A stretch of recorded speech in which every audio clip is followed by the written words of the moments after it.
Good afternoon. How's everybody? Oh, this is awesome. Work the room. My name's Chelsea Hewitt. I'm the head of marketing and branding for JLABS. I'm coming to you all the way from sunny San Diego. I was expecting some very cold weather, but it's beautiful here. I'm gonna move here. It's fall. It's gorgeous. So on behalf of JLABS and Johnson & Johnson Innovation, I want to thank you guys for coming out to our digital health panel. How many are familiar with Johnson & Johnson Innovation? Outstanding. Chris is the man. Chris is the man. Thank you. And how many are familiar with Janssen Labs? Ooh, less. Okay, so let me just educate you. So Johnson & Johnson Innovation, as you know, set up innovation centers, and really what they're designed to do is be deal-making hubs within, life science communities, such as the Boston-Cambridge area. What Janssen Labs is it's an incubator. So we set up 40,000 square foot facilities, around the country, typically in, life science hubs as well. We started in January 2012. Our flagship site is in San Diego, La Jolla, which is where I'm based. And we quickly, in less than 3 years, actually expanded to the Bay Area and to Boston. And in Boston, we've actually partnered with Lab Central. So how many people know Lab Central? Well, there you go. We're there. So next time you're in Lab Central, stop by and say hello.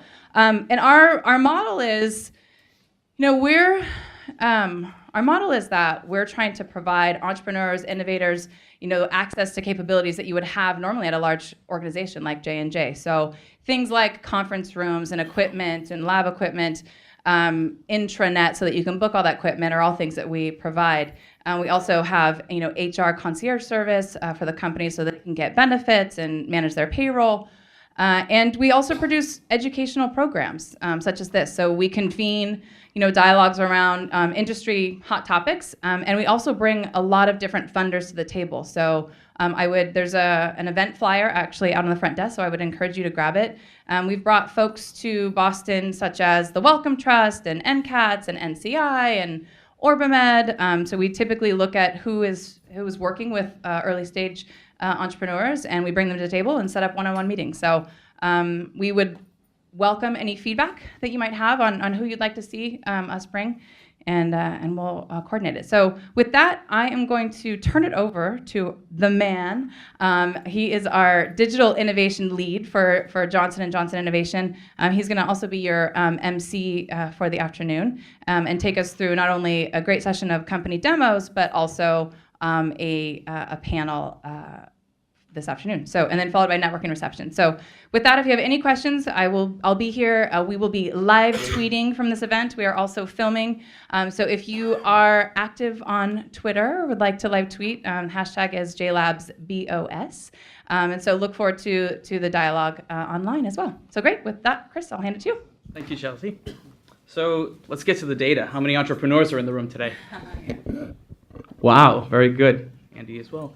Any investors, VCs, angel, corporate? You can't count twice. Academia or healthcare delivery? Excellent. What about big tech? Any big tech companies in the room? Samsung, Google, any Googlers, Facebook? Okay. And what about pharma? What about big pharma? I see some old friends from pharma. Excellent. Excellent. Well, welcome. This is a pretty sophisticated crowd. So as Chelsea mentioned, I'm Chris DeLuca, and I work in digital innovation right here in this building. So the J&J Boston Innovation Center is 3 floors up from you. I've seen a lot of you up there before. Great to have you here at this event. A lot of you know me. I've been zipping around Kendall Square for the past decade, working in various roles, but really at the intersection of healthcare innovation and information technology. So the topic of digital innovation is really one that's near and dear to my heart. In my role at J&J Innovation, I get to work with some of the smartest people in one of the largest global healthcare companies in the world, so it's quite a privilege. But more importantly, I get to work with a lot of external innovation innovators such as yourselves. So it's quite an interesting balance. But our goal is simple, one clear mission, and that's to make it really easy for external innovators to work with J&J. We do this through really flexible deal types, collaborations, incubator space, just like Janssen Labs. And so there's a plethora of ways to work with us, and we really have key focus areas, and those are in some of the consumer brands that you may think of when you hear of J&J. also our medical device and med tech business, as well as our pharmaceutical, very successful pharmaceutical business. So lots of ways to work with J&J. I asked my colleagues to maybe stand up, or if I have any J&J colleagues in the room here, raise their hand. I see Chelsea, maybe Sammy. We go through a kind of a human API approach where it's really easy to work with us. So if you want to just reach out to them, you can. If you're looking for an expert or help with one of your projects, if you'd just like to have a chat, just tap them and they'll connect you with the right person on the back end. So today we're going to hear from 3 companies, just a bit. These are demos, 10-minute demos from 3 different digital health companies that are working right in our community. So we'll get 10 minutes each, and then we're going to hear from a 45-minute panel discussion with some of key experts on this topic. So if I could just ask our first company, actually it's Constant Therapy, to come up, and we'll hear from Veera Anantha. I'm delighted to be here today. My name is Veera Anantha, co-founder and CEO of Constant Therapy. I'm going to share with you some of the experiences we have had at Constant Therapy and how we got there, what are we doing, and how we are doing it. Our mission is to empower people who've had brain impairments to lead more fulfilling and meaningful lives. And if I show you the picture of an apple here, everybody here knows what this is. You can name it, you can have a conversation about it. But just imagine how you would feel if you saw this and you just, you knew what it is, but you couldn't name it. And unfortunately, that's the situation for people who have had a stroke or other forms of brain injury, where they may have specific kinds of brain impairments. In the case of somebody who has had a stroke, maybe they are not able to speak or they're not able to form the words. Or if imagine a child who has dyslexia or learning disabilities, where they're not able to read specific types of text or numbers. Now, it turns out that there are millions of people who have these types of problems, and they live with these kinds of problems it's a chronic situation for them. Now, the good news is they can get better. There are techniques to help these types of folks to get better. If they had access to an expert clinician who could deliver the most recent, the best forms of therapies to these individuals, and could do it in a consistent way where they're able to do that anytime and anywhere. Unfortunately, today, the problem is it's not practical for individuals after a stroke to be able to, or brain injury, to be able to access these kinds of therapies anytime and anywhere, and to get it in a consistent fashion. So they typically suffer a progress cliff, either when insurance runs out or just because they're just not getting enough care. At Constant Therapy, we decided to change this. I was fortunate to be involved with a very talented team of scientists, researchers, technologists, and entrepreneurs. And we built a solution that provides continuous and personalized therapy to people when and where they need it. It's available on mobile devices. It's available on iPad right now, and it's soon going to be available on phones, Android phones, and tablets soon. And for the first time, patients and clinicians are able to access a very broad set of science-based therapy tasks available on their fingertips, all in a single platform. So if somebody has trouble with speaking, we have a task for that. If somebody has trouble with reading, we have a task for that. If someone has trouble with certain kinds of memory or with math, we have tasks for that. And if we don't have a task for something that is not in our platform right now, we're working on it very diligently. There's going to be a task for that soon. With our neuroperformance engine, the patients are able to receive very personalized and targeted exercises that target their specific micro needs, that help them to relearn skills. And clinicians now, for the first time, are able to get objective measures of how these patients are able to progress. And with the data analytics available in the tool, in Constant Therapy, they're able to get to better outcomes for their patients. And for the first time now, patients can go home. They're not just restricted to doing these exercises or therapy in the clinic. They can do this at home and anywhere they need it. So what this results in with Constant Therapy is that people are able to get more therapy and higher quality therapy whenever and wherever they need it. So let's look at what some of our customers have to say about constant therapy and how it changes their lives. There's a problem with the... To people with cognitive, language, communication, and learning disorders. When you are devising a treatment plan, it's important to match their specific needs with the tasks that you present them. That's the beauty of constant therapy, that there are 50 categories of tasks and levels of difficulties within those tasks, so that you can customize completely an individualized program. Constant therapy assigns tasks to users automatically based on their individual evaluation and task performance history. Patients can access assigned tasks anytime or anywhere they choose. I can go in and see exactly when someone practiced, how long they practiced, their results, and I can micromanage it down to the individual items. Just like it's a big hook for the clinician to see results, that same hook exists for the user, because they love seeing their numbers go up and seeing the graph go up. The data that's in there that shows that my recovery is going in the right direction. Not only do I just feel better, but I have some sort of data to show that I am getting better.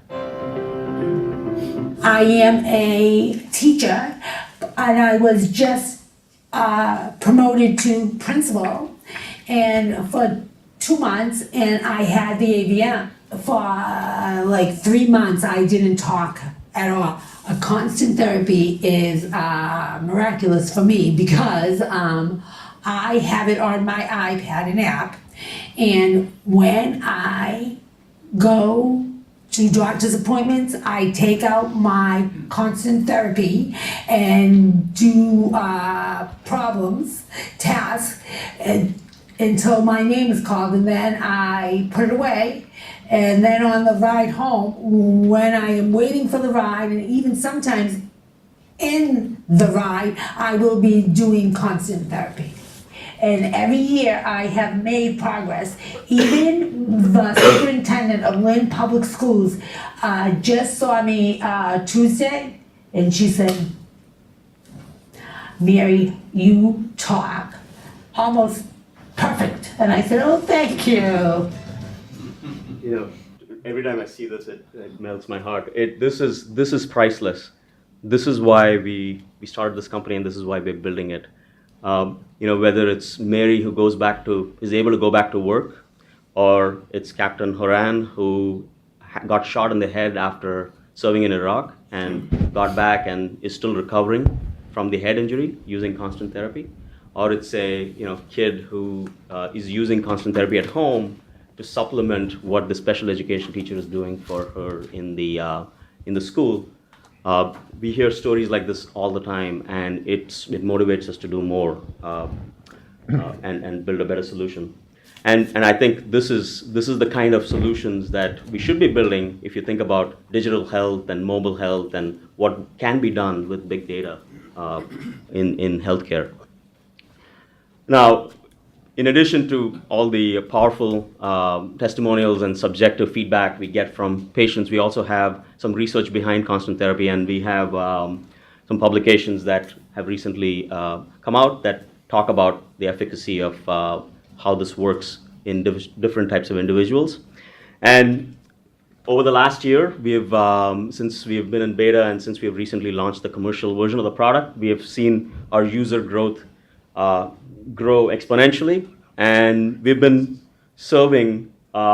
we've served up millions of exercises to various types of individuals, including folks who have had a stroke or early onset of dementia, and it's in use at some of the top tier rehabilitation hospitals around the country with clinicians using it, including Spalding Rehab Hospital right here in Boston.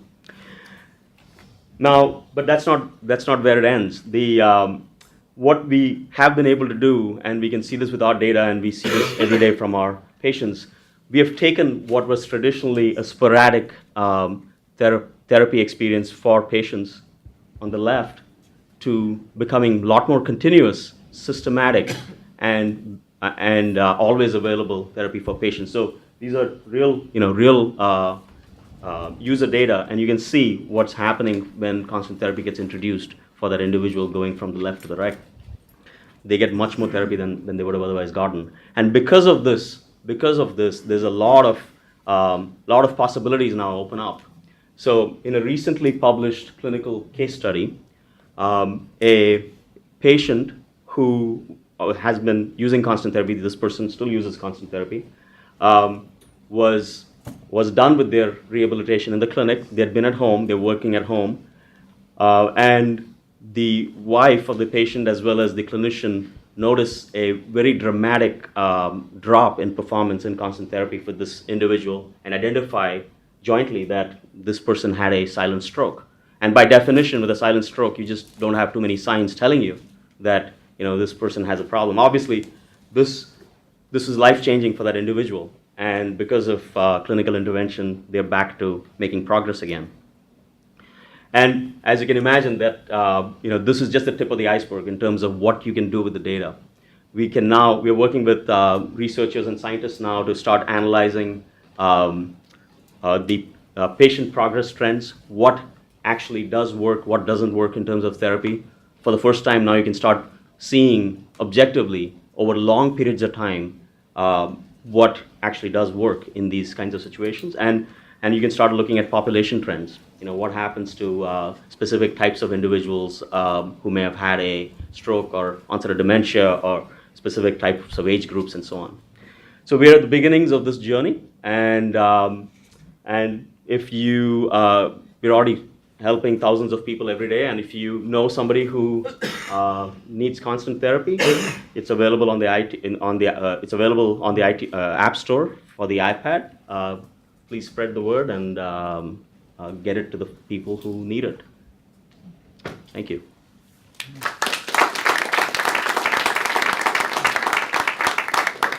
We can take one or two questions for Vera.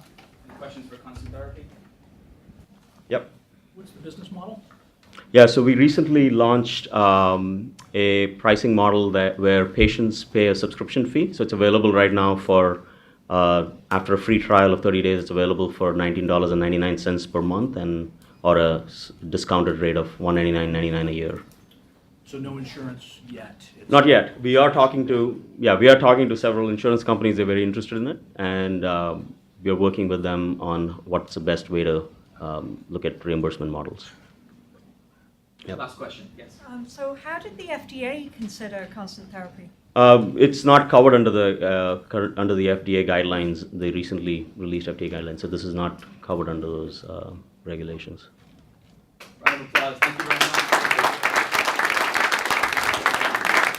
And next up, we have Steve Kelly. And Steve is going to give us his demo and presentation on his company called Myomo.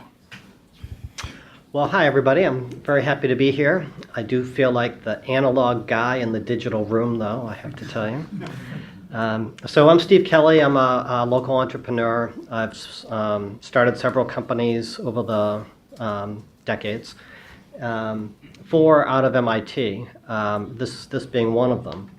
So Myomo, as you can see, is short for My Own Motion. And a few years back, a couple of researchers in the School of Mechanical Engineering asked this question: can you use EMG to control an orthosis? Which really begs 2 questions. First, what is EMG? And second, what is an orthosis?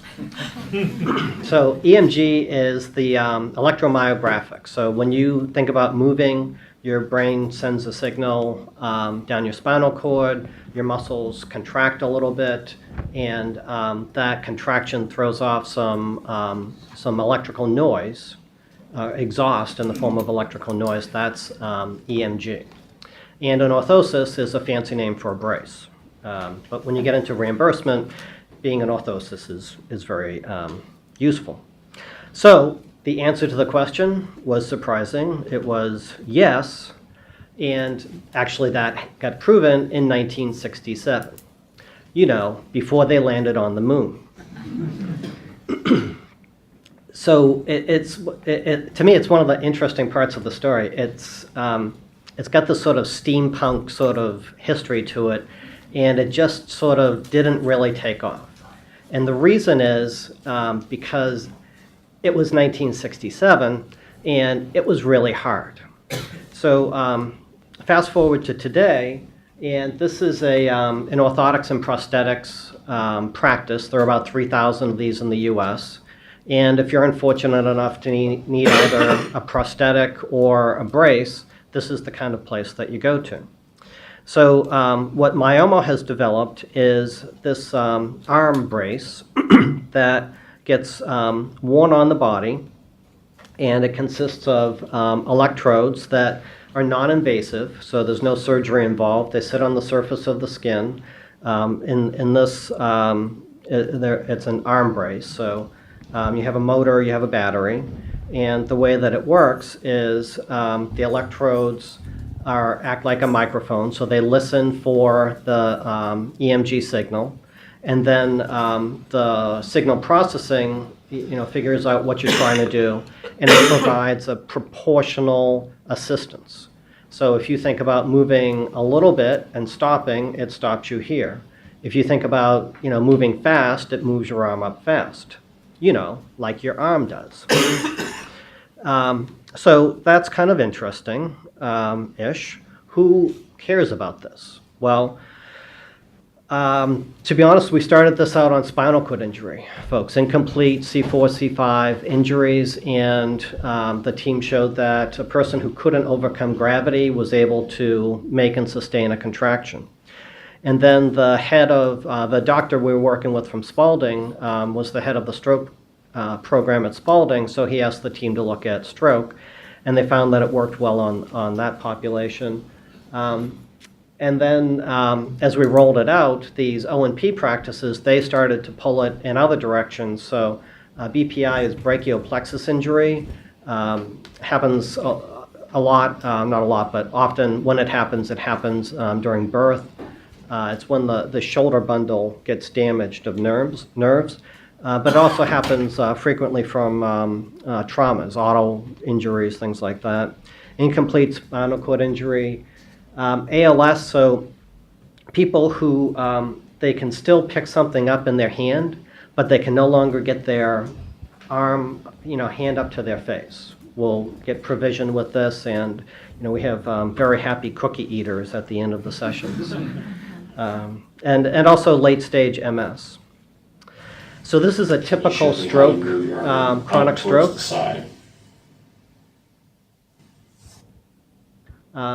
So she has, very little motor control. She has some tone or spasticity in her arm. And then this is actually her first fitting session getting the device. Okay, show me how you bend your arm up. And relax. All the way down, nice and easy. Good. Now come on up again. Good. And now all the way down. Great. Okay, let's do one more. Come all the way up. Great. And now all the way down. So what you see in the background on the TV screen is a monitor that shows their EMG signal. So there's some digital in this picture. So what happens, so this was her fitting session. The way this works is, one of the things that made this so hard is, really this is a technology that's based on electrical noise. So having the electrodes, the sensors move around, really bad for fidelity and performance. So this is a custom fit device. So a cast gets made of this person's arm, and then a mold, and then it gets fabricated, and today it got fit on her. So what we see in terms of some of the outcomes is, does this light up or anything? I don't want to, this one here? That's okay, I'll just point. My favorite safety warning is, do not look at laser with remaining eye. So really not too surprising when people start to use this, and we've had it on people upwards of 50 years post-event. Typically that's a stroke. They get stronger. when you start moving again. As you know, when you move, you get stronger. So we see an increase in the amplitude. I should probably stand at the microphone. Also, for people who've had like a stroke, what you end up with as a profile is this hyperactive bicep, and you can't turn it off. And part of the result that goes with that is your triceps completely atrophy. So in this graph, the blue is the bicep signal, and the red is the tricep signal. So you see at the top, at sort of baseline, the triceps are no signal at all. And then I think this is like an 8-week interval. The triceps start to come back. And so we have this design so it works in modes. So people can start out just in bicep mode if that's all they have. Brachial plexus injury might have only triceps. And some people either have or can graduate to dual mode where you're using both muscle groups. And then the third thing that's been interesting is if you look at the bottom graph, what you see is a nice sharp drop-off in the signal. That's indicative of increased control. So it means they're turning that muscle off faster and they're exhibiting more control over using the device. So, what does this mean for people like the woman that you saw? Well, they report a lot of these people have edema, so fewer pain medications. A lot of them get tone or spasticity, require less Botox injections, less pain. People end up going to, less frequently to therapy. Overall, the objective of this is not a therapeutic intervention. It's an assistive device for something that hasn't been remediated through surgery or rehab. It's really aimed to improve function, improve quality of life. Improve function is a reimbursable event. Improving quality of life is not so much. So how does this fit into the kind of broader landscape? Well, as I'm sure you all know, we spend about $4 trillion a year in healthcare, slightly more than the GDP of Germany. When you dig into those numbers, 5% of the population, about 1.5 million people, consume about $2 trillion, 50% of that spending. And then when you dial in a little bit more, what you see is the people we're targeting who have multiple chronic conditions and require help with their daily activities of daily living, they consume the most money. And very often it's inpatient hospitalization, outpatient visits, things like that. So I don't have the sort of causality work done on this, that if we reduce the, the functional limitations, does the spending go down? But that's kind of our working theory. So from a high level, the mandate is really to shift left. What everybody wants to do is keep people out of expensive care settings, be in the home, lowest cost of care, highest quality of life. And we think that if you have all 4 limbs, or at least both left and right working, you're much less likely to be a fall risk. You're much more likely to be able to live independently at home. What does this have to do with digital health technology? Well, we're kind of a fixed presence on these people's bodies now. And in terms of like integrating other digital health technologies, we're a lot about looking for partners to figure out, now that somebody's walking around with what's basically a robot, what else can we do to work together to make their lives better? Thank you.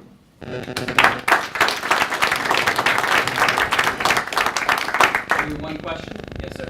How good are these devices at screening out unwanted motion? You mean like Parkinson tremors, things like that? Any kind of accidental or incidental or unwanted motions. They're pretty good at. We have settings. Sorry, we have settings to modulate it based on the responsiveness someone needs. So, like an ALS patient, they want something that's as responsive as it can be. Stroke, CVA will often sometimes dampen down the responsiveness a little bit so that they get a nice smooth response. Thank you very much. Thank you. Thank you, Steve. Okay, and next up is John Moore from Twine Health. Hi, thanks for having me. My name's John Moore. I'm the CEO of Twine Health, and I'm a physician. I quit practicing medicine 7 years ago out of embarrassment. I quit because I couldn't deliver to patients the kind of care that they wanted and that I wanted to give them. And so my team and I spent the past 6 years at the MIT Media Lab, really pushing the limits of the contributions that patients can make in their care. We believe that what they want is simple. Patients want care that is personalized to them. It's not some cookie cutter protocol. They want care that moves with them in the real world and doesn't sit in an office where they have to wait in a waiting room and wait until someone else's schedule meets theirs. And they want care that is human. It's not robotic. It's not some automated system that's just delivered through an app, but that connects them to a coach, someone who believes in them and who can help them. You see a lot of analogous concepts here, and I think that's because it's consistently what people want across the spectrum of their care. So what this looks like in the paradigm of care that we help create is the patient with their physician and with a coach, typically a nurse, who makes shared decisions together about the care, create shared plans and shared goals. Building technology that patients put their hands on when they're interacting with clinicians, and not where they're on the sidelines, and where these plans automatically synchronize out to the tools that people use in their lives so that they can track their adherence, track their progress towards their goals, and work with connected devices so that they can then communicate with those coaches, adjust their plans, analyze the data together, really learn and build self-efficacy so that they can become part of the team. They're not a bystander anymore. They're really involved in their care. And what they really want is a friendly face. I don't know if my face counts here, but a friendly face who's telling them, you're doing a great job, or, hey, you're struggling, but I'm here to help, because they deliver that care when they want it.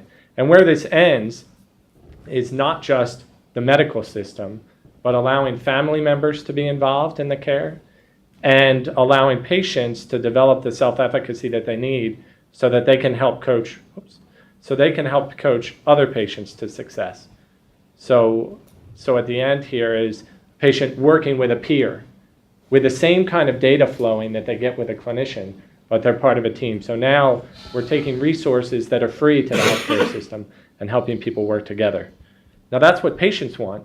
Clinicians want this too, but they want gratification in their work, and they don't want to be overwhelmed with every blood pressure, blood glucose that comes in.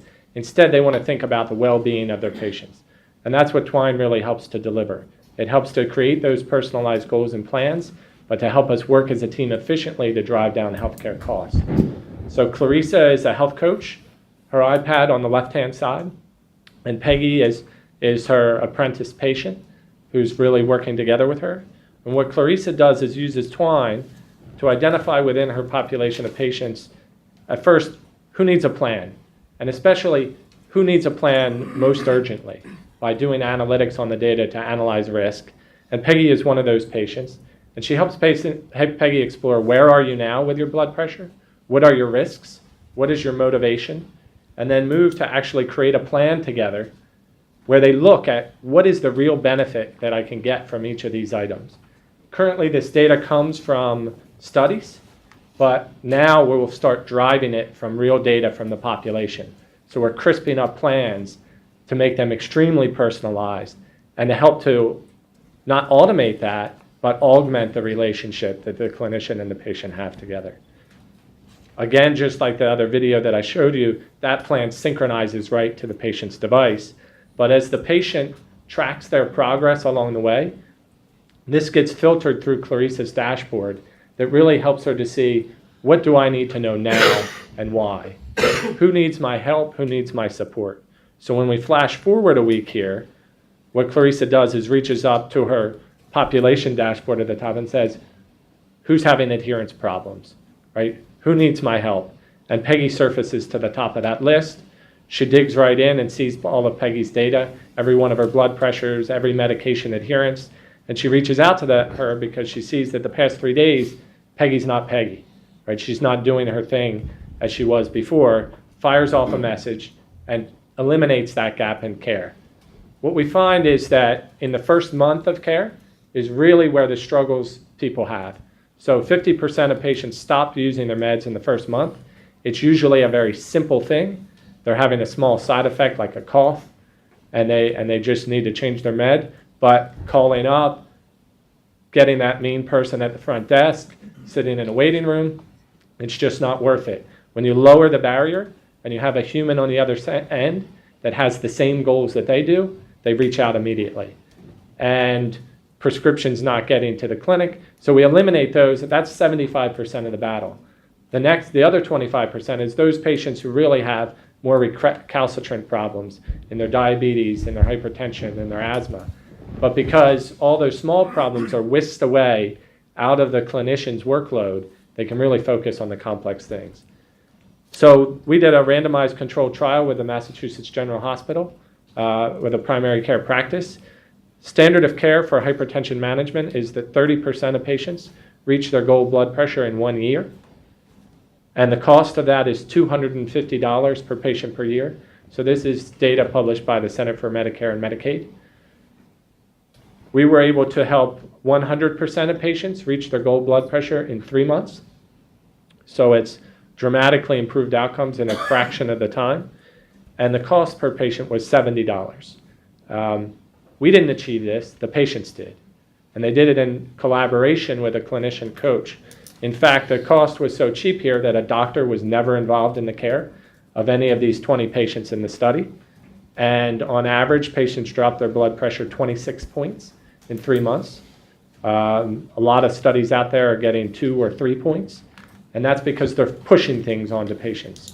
But when you embrace the contribution that they want to make, help support them in it, it changes things dramatically. So instead of thinking about the triple aim of healthcare, the outcomes, the cost, and the experience, and us going to the machine and saying, well, how do we get these outcomes and these costs better? We just go right to the patient, give them the experience that they want, and the numbers come dramatically better than what you see in traditional approach.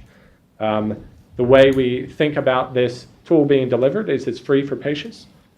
And healthcare organizations that are at risk in their care, so these are accountable care organizations, direct primary care, it basically means they're assuming some level of the risk in their care. They're willing to pay for this offering because we're cutting their care delivery cost by 1/3. They see that within a month, so they're not waiting for the hospitalization or the ER visit to prove the worth. We're showing them the worth in their day-to-day operations, and they're accountable for these outcomes like goal blood sugar, goal blood pressure, peak flows for asthmatics, mood screening in patients with depression. So that's the story of Twine Health. The thing I like to close with is saying we're a technology, but technology is not the solution. It's a tool to help the people on the end of this work together to reach the solution. Thanks.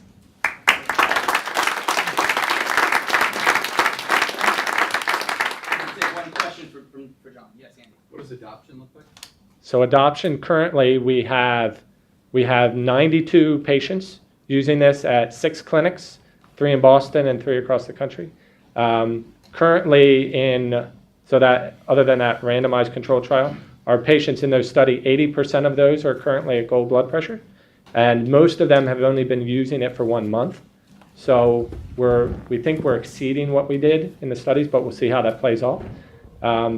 And currently the cost of care is a little bit less than at $70. So we instrument the whole platform. We know every interaction that the clinicians make with the patients, and we correlate that to cost. So our next problem is obviously now scaling this. So we've taken it from an academic endeavor where we got results in a randomized controlled trial. Now we've taken it to a commercial product where we've deployed it to practices, distributed with different kinds of patients, with different problems, different business models, showed we can reach the same results. Now our problem is to scale that. Thank you very much. Okay, folks, so that concludes our 3 company demos. We're going to actually transition now into the panel conversation. So if I could just ask my panelists to kindly make their way over to the panelist seats. Okay, so based on those 3 conversations, those 3 demos, those 3 presentations from these companies, hopefully that gives you a little bit of a taste of the types of samples where companies are taking an approach to solve some of these healthcare issues. You're seeing the role of technology play really a different approach to some of these really old-time problems. So, it's really, interesting to watch this change. And I would say, recently we're seeing a tremendous shift in healthcare as it shifts from traditional to really this, consumerized, personalized approach. Today, we're in our panel discussion. We're going to focus on why this is happening, talk about some of the structural barriers, some of the challenges in this space, and then also talk about what are some of the big opportunities, what are some of the big fundable ideas in this sector. So with that, I'm going to transition over to my panel. I'm going to ask them not to go through a full background. Hopefully you grabbed a brochure that has all of the different information around our panelists and companies. So make sure you grab one, very content-rich. Also, one more housekeeping item. Again, if you're on Twitter, it's pound JLABS BOS. Hopefully, for those of you who are live tweeting, can share information about the event. So to my left, Andy Palmer. Andy, if you could just state your name, your title, company you're working for, and pick one project that excites you in digital health. Andy Palmer. I work for myself, or actually maybe for my wife, but no one else. And for me, I'm really excited about what Twine is doing. They're really exceptional. John Wilbanks. I'm with Sage Bionetworks, a nonprofit organization in Seattle. I'm excited about using mobile devices to capture quantitative measures of health change instead of using patient-reported outcome tools to capture qualitative ones. Good afternoon, everyone. Thank you, Chris. I'm Naomi Freed. I'm the Chief Innovation Officer at Boston Children's Hospital. We have an internal software development program called our Fast Track Innovation and Technology, or FIT Award, and we actually build new digital solutions for the clinical environment. One of the ones, and hopefully I'll have a chance to tell you about a couple of them, one of the ones that we built is called the Discharge Communication, or DISCO platform, and it's a mechanism that allows us to text message patients who've been discharged from the hospital, to follow up with them, check in with them, see how they're doing, if they have their medications, their follow-up visits, and that information comes back to a dashboard, and it helps us with our clinical efficiency, because then nurses right away know who they need to make an outbound call to. And this project was originally built to help us with our clinical efficiency and try to avoid unnecessary readmissions back to the hospital. But we found that it has another nice bonus, which is patients feel like they are still connected with us and appreciate that extra enduring touch after they leave the hospital. Excellent, thank you. I think You have a mic. I'm Clifford Goldsmith. I'm the US Managing Director for the provider industry for Microsoft, and I wanted to welcome you all here to our offices, and we're very glad to have you here. Thank you. The project I'm most excited about at the moment is, I think, the future of personal health records. I'm excited about the work we do at Microsoft. It's underrated, unfortunately. It's work that we call Health Vault, which people have probably heard about, and it's been around for a long time. But it's great to see other companies like Apple coming out with the Health Kit, which also ties to a database. I think it's going to be, there's a lot of potential as to what patients can do, patients and their families can do in managing and coordinating data in a more effective way. And I'd be happy to talk more about that. Thank you, all of you, for your intro. So you've heard now some examples of interesting things that they're working on. I mean, we're hearing big tech companies making announcements daily around some of the forays into the healthcare sector. You just heard Microsoft really focusing on healthcare. Google's making double down investments in healthcare startups, as well as Facebook making announcements, Apple releasing health kits, Samsung and other electronics companies really making a push. So, directing back to the panel, maybe you could just tell us, why is this happening and what is going on right now in the digital health industry? I'd be happy to start. I honestly believe probably the most important concept to healthcare is that of Clayton Christensen's, and that is looking at where is healthcare today, and is it about to disrupt? And what will disrupt us? Well, I honestly think that the biggest retarding factor in healthcare at the moment is the electronic health record, is the electronic medical record. Unfortunately, I have no idea why the government, in their wisdom, chose to focus on electronic medical records as the mechanism by which to stimulate the healthcare industry. It is a base. I admit that. I'm not suggesting that electronic health records don't matter, but they're only a base. And unfortunately, when you look at a company like Twine Health, and it's fabulous what you're doing around the care plans, the question becomes, how does that integrate into a hospital? The challenge you're going to face is the big electronic medical records that dominate the hospital environments are really control that. And many IT departments, unfortunately, still wait on those big EMRs or EHRs. Yeah, but how do you account for the fact that portals are like a miserable failure for most hospitals, right? When hospitals have tried to give information out to patients from their EMR through the portal, adoption's less than like 5%. And despite the billions of dollars that get spent on Epic and all these guys, right? Like, I just don't think the clinics have done their job in delivering consumer-friendly things that the patients can use. Like, it's time for consumers to take over. So I think Andy's onto something. We've got a few problems in healthcare. I think this is the reason why we're seeing so many large technology companies get into this space. It's a huge industry. We're probably 20% of GDP and growing. And it's a huge industry that doesn't work all that well. We have communication problems. We don't manage data. We don't have that much data yet. We're a very inefficient and very costly way for care to be delivered. So I think that it's really about an opportunity now in the environment. I think that what we're seeing is big companies are recognizing there's a business opportunity, there's a need, and they have solutions. And I think that's why we're seeing a lot of companies step forward and say, let's apply digital solutions, let's apply technology to what traditionally has been a low-tech industry. And I personally am very excited to have all these new entrants, big and small, into the field, because I think there's so much work to be done. So I welcome all players. Naomi, so I'll just keep you on that. So what role do you see consumers playing in this, or providers playing in the consumer digital health movement? So I think providers have a really important role to play. Obviously, I'm a little biased representing a provider, but traditionally providers have been about delivering care, preventing illness, treating patients, and I think that we're recognizing that there are now a lot of tools out there to help us better, as an example, deliver care digitally. So you're seeing providers as well as others moved into the telehealth space, which is the remote delivery of care, thinking about how we can leverage technology to take care to the patient, whether it's at home or at work or at school, if we're talking about kids. So I think that's one way that clinicians are really getting involved in digital health. I think also we're recognizing that just delivering care is not adequate, that we actually need to think about the patient experience. We need to think about the patient as a consumer. So you see solutions like the one we built at Boston Children's Hospital around My Passport to try to really enhance the patient experience. My Passport is a mobile app that we built to help patients who've been admitted to the hospital navigate their stay, because frankly it can be a little scary and overwhelming when you're a patient or when your child is a patient. So we built this mobile app that provides patients and their families immediate access to their lab results while they're an inpatient.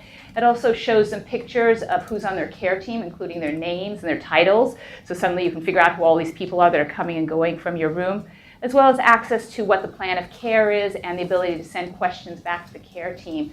And we built this really to enhance the patient experience because we knew the patients were frustrated and didn't feel empowered. And we had really great feedback from this pilot that we did. So I think that there's opportunities for clinicians to both get involved and change how we deliver care, and also to think about the patient experience of what it feels like to get that care.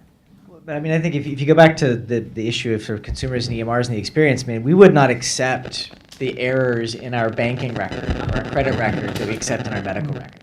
And that's just sort of a shockingly depressing statement.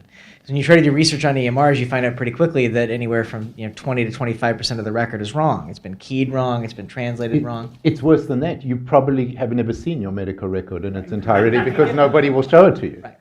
And so, it's ridiculous that like our consumer lives, we have this incredibly well-mediated experience, and then, in our healthcare lives, we don't.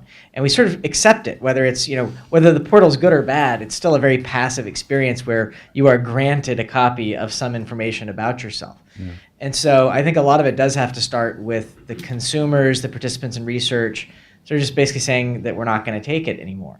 And the thing that's sort of retarding that or blocking that is that it's very hard to have mobility of choice as a consumer, right? I can change my bank. But if I want to get surgery and I don't live in Boston, I don't have a lot of choices, right? Especially if I don't live in one of the major hubs of research or teaching medicine. I go to the medical center that has the level of care that I need in my region, or I have to pay an enormous amount of money. And so the tension is going to be the ability to reach the consumers directly using small startups and apps, right? And the resistance of the system to anything that empowers the consumer. Because we have this sort of parent-child relationship. And until we break out of that, it's going to be really hard. I have a question in the back. I was going to try and counterfactual on you. You talk about having great consumer user experiences. Yeah. You talk about having great consumer user experiences, but does that only apply where there's actually competition? Because the counterfactual to that would be Comcast, whose customer experience universally acknowledged even by Comcast itself is completely sucking. And that's because there's no competition. So is the point you made about, oh, it's because they don't have choice. Aren't those two completely correlated? A lack of choice leads to absolutely crappy customer experience. Absolutely, right? And the lack of competition and how medical records are managed is a great example. Like Epic is a freaking disaster in my opinion, right? These guys have cheated and hurt patients, maybe even killed patients, because they control this market so tightly. And when Partners comes along and signs up for $2 billion more of Epic, I think it's just reinforcing the problem that we have in this industry. But this consumer stuff could set us free, right? The fact that they're absent, with all due respect, I don't want an app from every hospital, right? Like if you take this sort of normal patient experience, they probably experience 4, 5, 6 different institutions where they get their care, right? What, I'm going to get an app from every one of those institutions now? Like, it's fundamentally a lack of consumer-oriented design in healthcare that prevents the consumer from getting the experience that we need. And we need to break out of that in some way. I wouldn't go as far as saying that Epic or Cerner or McKesson or Allscripts or Athena Health or any of the others are a complete disaster. But I respect what you're saying. I think what happens is they're very, very slow to change. It comes back to my point about Clayton Christensen's disruptive technology. The people who owned the vacuum tubes, the RCAs of the world, where before transistors, didn't want to give up on that vacuum tube. They continued to make radios, big radios for your living room out of wood, while the Japanese were starting to make small transistor radios that were portable. That's a disruptive technology. And that's what I think we've got to look for in this industry. What could change the EMRs effectively? So here's a great example, right? At Twine, right? Like if I go to Twine and I record my blood pressure in Twine on a regular basis, and I take that into my doctor's office, it releases me from the fact that my doctor only uses the blood pressure that they take whenever I come into there to see them 2 or 3 times a year, right? If I own the data, if it's my data, if I treat it as my own and expect it to be my own, it releases me from the shackles of all these institutionalized, crappy pieces of software and gives me control over what I can do with my health. So sorry, I just want to answer your question about we'll move on. Go ahead. Who owns the data. Someone last week at a government conference in DC asked the question at US News and World Report's Hospital Tomorrow, who owns the data? The overwhelming feeling of the audience, a lot of government people there, was the person who takes financial risk owns the data, which basically means the provider in this case. It's offensive. Yeah. Isn't it offensive? I mean, John, this is what you do, right, bro? Well, I mean, I'm the official nonprofit hippie up here who thinks that we should own our data. A big part of this is the idea that data should be a scarce resource. And so I think a lot of this is a legacy way of thinking from when we actually had to have file cabinets that we locked to protect privacy, to the point where it is literally zero marginal cost to make an additional copy of the data for research, right? It's not zero to store it or transmit it, but it's zero to make that copy, basically. It's zero to make another copy for the patient, right? That didn't used to be the case, but the entire system is set up for the world in which it was expensive to broker that access. And so the answer to the EMR problem may not be an EMR answer. It may be having a personal health record that I carry around with me. But that's portable to me, because it's going to be pretty hard for anyone, including even in the government, to say that I shouldn't be allowed to check out a copy, right? Even Epic talks about having an ATM, right? Which I love the idea. Of course, they've baked in a model that has a transaction fee. Maybe you get charged out of network, right? Just some evil genius going on there. But at a minimum, if I pay those fees once or twice and I check out my copy and I've got it in a standardized format, I should be able to check it in someplace else, maybe like a credit union that doesn't charge me that fee, right? That's in network. I have some agency back. And then if you start to marry this to the fact that a lot of the things that clinicians get reimbursed for are really gauzy, hand-wavy things, right? I've been working on Parkinson's. My favorite is the gait test in Parkinson's, which is a reimbursable test. It's a scale of 1 to 5 that I assess based on how well I think you're walking today. 1 to 5. That's how granular it gets for the skilled neuroscientist being reimbursed for the assessment. And what we can do is send a notification to the phone that says, holding the phone in your right hand, take 20 steps forward and 20 steps back, scrape the gyroscopes and the accelerometer and get a much more quantitative version of your gait every week for a year and measure progression when you're not paying attention, as opposed to when you're in the office trying to impress the neuroscientist who's getting paid. We get that longitudinal data at 0 cost because no one must be reimbursed to run the test. And it's mine, and I can carry a copy everywhere. And that goes for an enormous number of patient-reported outcome tests and clinician-administered tests. Right? And on top of that, these tests are even worse. You have to pay $9 a person when you run a lot of these tests. If you want to enroll 1 million people, you have a $9 million copyright fee before you do a scaled clinical trial. I mean, the whole system is bent. Right? But if you replace it from the ground up with systems that start with the patient, the consumer, and start with data, right? Quantitative, not qualitative measures, then you can build a pretty good corpus against which to take the data that we can extract from the system. And that's how you create pressure for Epic to change. I mean, anyone who's got a company that's successful enough that I was the UCSF chancellor compared it to having Stockholm syndrome to be a customer, right? I mean, a company like it's not going to change until we change the market around it. I mean, we can yell all we want at them. They're not going to change until we create a market that requires them to change. All right, so we clearly have heard that there are a lot of opportunities in new tech. Please, in the last point, we need to move on. I think there's, I just want to respond a little bit to some of the things that have been said. I don't think that the clinicians want to hang on to your data for their own sake. And in fact, I think we need to think a little bit more about a nuanced approach to this market. There certainly are consumer apps and the need for consumers and patients to own their data, but also to own their healthcare, to be empowered to take care of themselves. And I think the issue, though, that we have to always keep in mind is good healthcare comes from a good relationship between the patient and the provider. And really, I think where we should be focusing, or where there's a great opportunity, you can focus any way you want, is in improving that relationship and making it easier to communicate, making it easier to share data, making it easier for doctors to get information out to the patient. I think Twine Health is doing a great job. They're doing coaching, which is very much needed. But don't you want your doctor to know all about you and to know all about your conditions and to have the information from the other providers you may be seeing? I don't think most of us are going to go hopping from primary care doctor to primary care doctor. I think we usually have one primary relationship where we look to someone to really be our healthcare concierge and to take care of us. That's a hard job right now, and it's very hard to do when it's paper-based or phone-based. And that's where we really need digital solutions, and that's where I see a huge opportunity. Not to say that these other things aren't important also, but I think you can't forget the role of the clinician. And in that sense, healthcare and digital health is different from a lot of aspects of consumer health that you see when you think about just plain products. Okay, so what I want to do is just change it up a little bit because we see that there's a lot of opportunity, really important points. Clearly, there are plenty of structural barriers to applying digital technologies to the healthcare system. But I guess the question is digital health only for connected communities? What about low-tech communities? What about societies that don't have the latest iPhone 6 and all the apps that you can download? What role could digital health play for these populations? You mean like Africa? Like where are you going with this? Absolutely.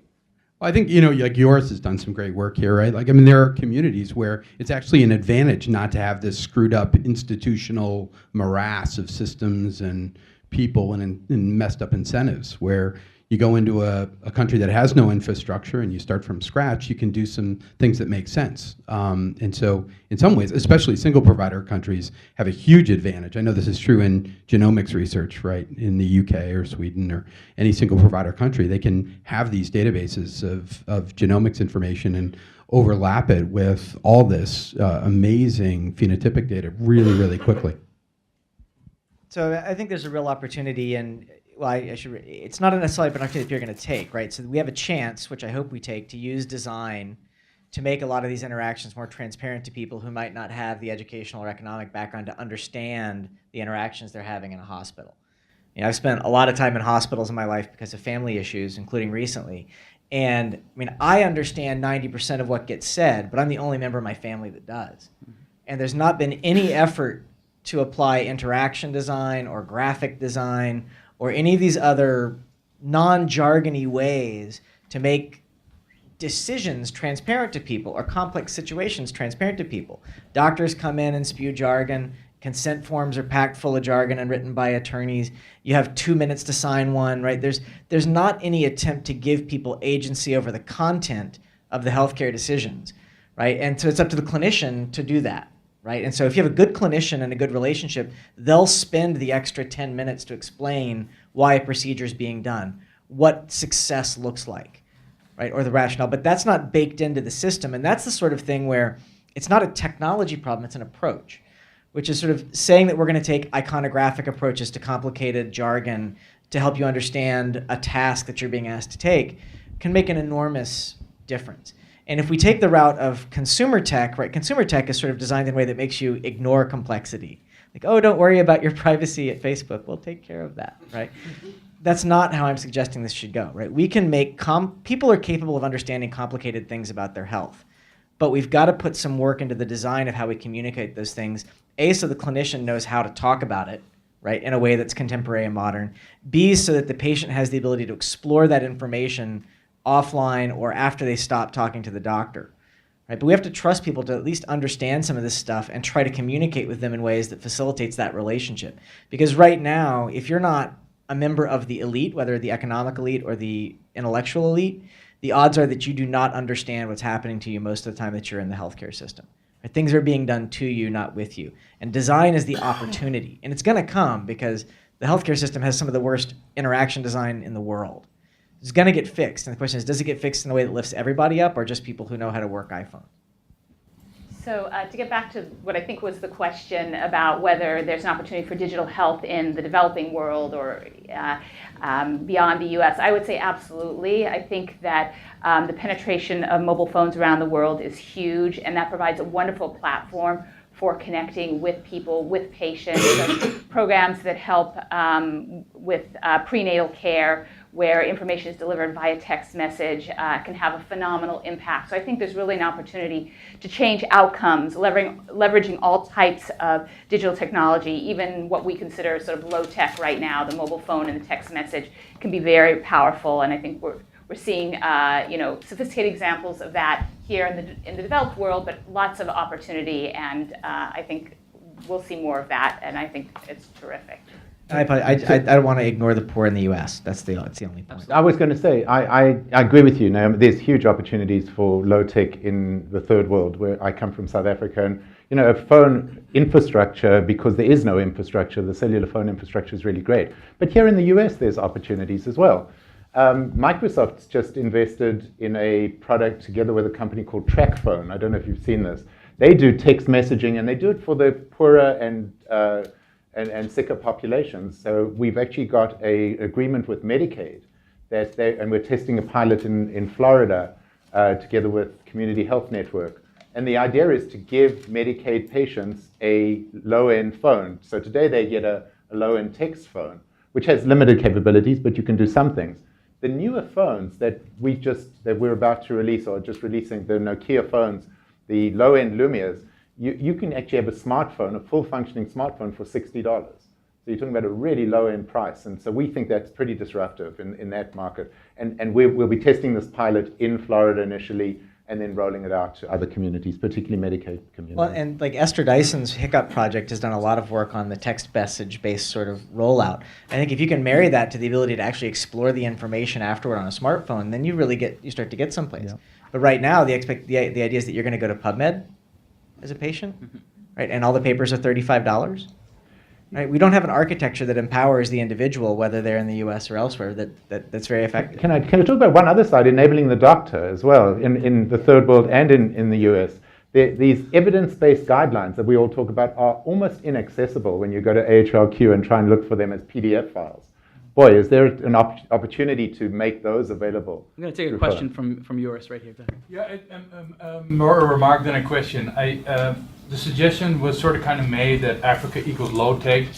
I want to erase that from everybody's mind. Every patient in Zambia walks around with a credit card that has their electronic medical record on it. They can walk into any hospital in Zambia, they can read the card, they can update the card. Hillary Clinton was speaking in Zambia in 2010 and said maybe we should send some people from the US over here so you can show them how it's done. Patients in Kenya pay for their healthcare with their mobile phone, right? So I'm not sure if that was the suggestion that you were making, but if anyone's thinking Africa is low-tech, forget that right now. They will leapfrog our systems because the legacy that we have here is not just in terms of the ethics in the systems, it's in terms of the regulations, it's in terms of the incumbent powers, it's in terms of the healthcare system needing to push these expensive tests, etc. on the patients. So have all respect for all the great work that the panel is doing. Just wanted to erase the suggestion that Africa equals low-tech because quite often it's the opposite, and I think we can learn a lot from our brothers and friends in that continent. Thanks, Joris. Okay, so I'd like to move on now, and we can talk a little bit about, for the entrepreneurs in the room here, and it's really the last question. We'll move into the final here to let us all move on to the reception and let us network a little bit. But final question here is, what are some of the big opportunities from an entrepreneur's viewpoint? So if you had to think from an investor hat or from a provider hat or from whatever hat you wear, investors, entrepreneurs in the room, what should they be focusing on right now? More bracelets, more sensors, or something else? This is so I have about 50 companies in my seed portfolio, and about 25% or so are e-health related in some way, shape, or form.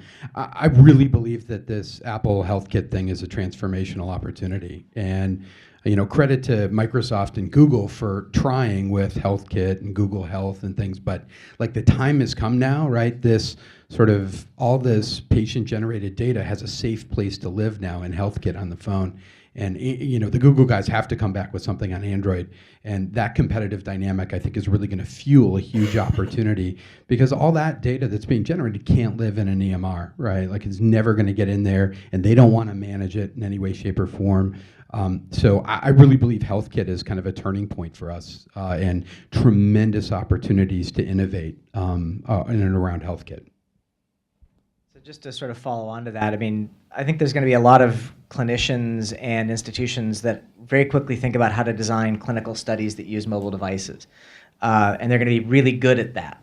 I'm not sure they're going to be very good at all of the data handling and services that go into mobile apps.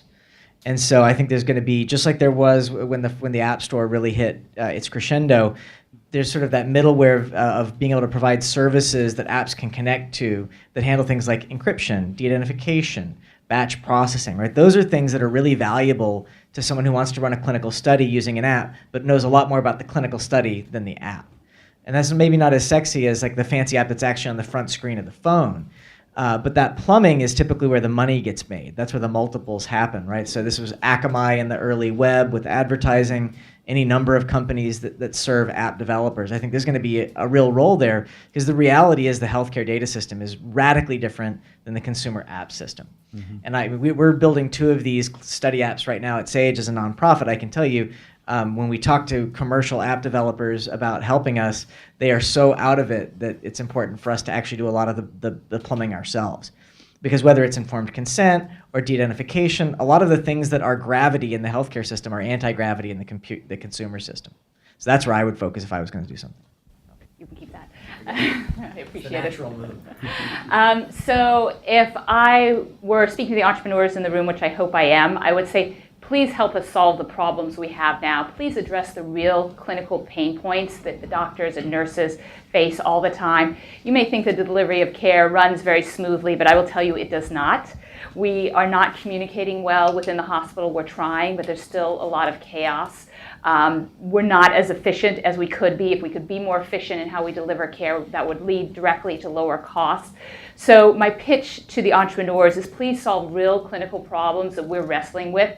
There's huge financial upside to actually helping solve these problems. And if you are going to get into this area, please also work with a clinician. Don't think that you can go off and just solve it and then arrive with a ready-made solution that we will immediately embrace, because we won't. We'll want to work with you, we'll want to pilot it, and then we'll move forward to potentially an enterprise rollout. But the clinician is a very important component in any digital healthcare strategy, so please think about that. So I think there are a lot of opportunities in healthcare, and I actually think it's in between the two. The real opportunity is connecting. You heard arguments for consumer, arguments for the provider. I think it's the connection between the two, and I'll give you an example. I actually was on a panel 2 weeks ago at Trinity in South Bend with my counterpart at Apple, and we spoke about the health kit and what Microsoft's doing. I think the problem with the health kit is great, and it's going to stimulate the consumer market. But no doctor wants to look, no provider wants to look at every single change. They don't want to know how many steps I took today, particularly from a consumer point of view. But there's got to be a layer, and it might be the layer you're talking about, or it may not be, but there's a layer between the two. So with the advantage of cloud services that we have today, the real advantage is to take the data, get it into a cloud service, and then have real actionable things that are drawn out of that data, intelligence, business intelligence, or health analytics, if you want to call it that actually works on that data in a very, very sophisticated way to make it possible for providers to, or patients or consumers to use that data effectively. So how does that happen? So maybe one example. So how do we actually drive change with this technology? Give us. So one example of change. So we're talking to a couple of hospitals about exactly this. Here's an innovative idea. Take your we've got the record that the hospital has, which gives your disease record, and you get discharged. We've got public data that's available that tells me the locations of every doctor in the Boston area, let's say, and the locations of every retail clinic, pharmaceutical outlet, pharmacy that I can go to in the Boston area. The missing piece is, did I leave the hospital with my disease known and go to the hospital and pick up my med or go and see my doctor?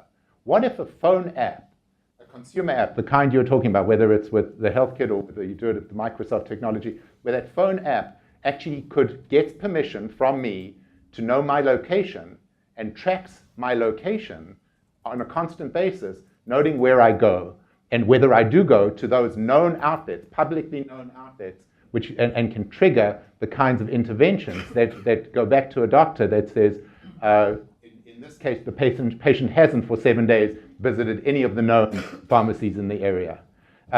You could attach that to almost any geolocation app, whether you attach it to Skype as a general app or you attach it to a healthcare specific app. You could use that data. That's machine learning at its best, because what it's doing is tracking changes in my behavior and then and suggesting an intervention to a provider. See Andy clutching the mic. Go for Well, so, I agree with, Cliff and Naomi. Like, I think this is about clinicians, but I think that the real place to look for innovation and innovation opportunities are where you've got clinicians who are have the right risk profile. And John is kind of an extreme example. He's like, screw medicine, right? I need to go outside of the system in order to fix this, right? A doc that leaves it behind. And there are many great guys, like John Halamka is, right here in our backyard is, I think, one of the most innovative CIOs in the entire world, and, really does a great example. It's these clinicians that are going to help take the risks that are required to really change the system. Because if you leave it up to sort of the main part of the distribution, right, and the institutions and the bureaucracies, it's not going to happen. Right? I mean, that's what we've had for a long time. So if we really want change, we have to embrace some of these real innovative folks. Rushika is another great example here at Iora Health, sort of one of the most successful ACOs in the world. Like, those are the people that I want to work with as an entrepreneur. Question, Steve? So the one area of opportunity I haven't heard addressed so far is crime. It's a $4 trillion spend. You've referenced financial services. I'm on my second credit card this year so far because of identity theft. So what are the criminal opportunities in this picture? And then following that, think of antivirus software, right? How lucrative that's been.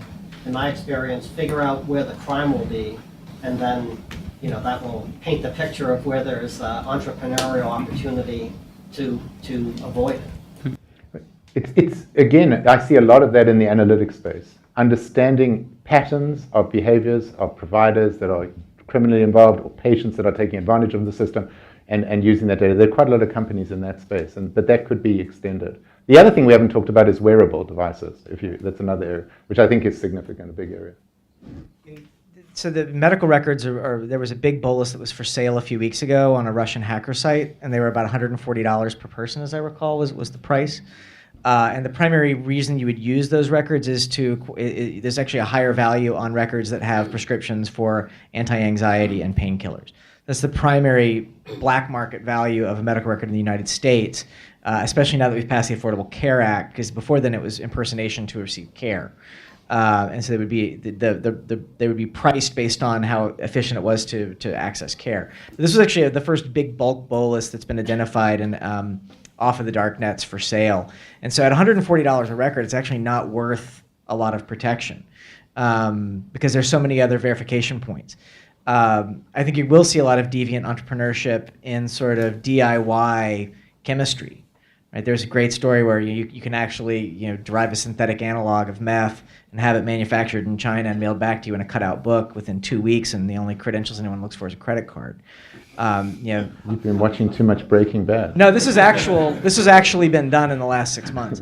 On the non-black market side, right? You can go to a company like Science Exchange without a PhD and have access to, let's see, NGS is $1,000 a lane. Bioinformatics is $50 an hour. Access to sequencing and other machines is incredibly cheap. The only thing anyone cares about is if your credit card passes or not. So even if you're sort of on the border, you can have access to lab quality services as an individual and a private citizen that's completely outside the clinical enterprise. And so there's going to be an opportunity monitoring that, just like there already is in synthetic biology, for nefarious uses. But the thing is that the patterns of those nefarious uses are going to look a lot like the patterns of desired uses. Mm-hmm. And so it's going to be really hard to do analytics that track that outside the black market, because the person who's trying to synthesize something lethal is going to look a lot like the person who's trying to synthesize something good. So I think we need a lot more data before we can do sort of sophisticated financial intrusion style analytics. One or two more questions. Yes, ma'am? Yes. So I just wanted to say I'm actually a physician, and I don't have an interest in not practicing. So for those of us who are practicing physicians, we still have an interest in the intersection between digital technology and healthcare. The question is, how exactly do you see us getting involved? If I'm a practicing surgeon, which is what I am, how do I actually get involved with someone like you to actually go about improving our patients' care? Because we really do want that.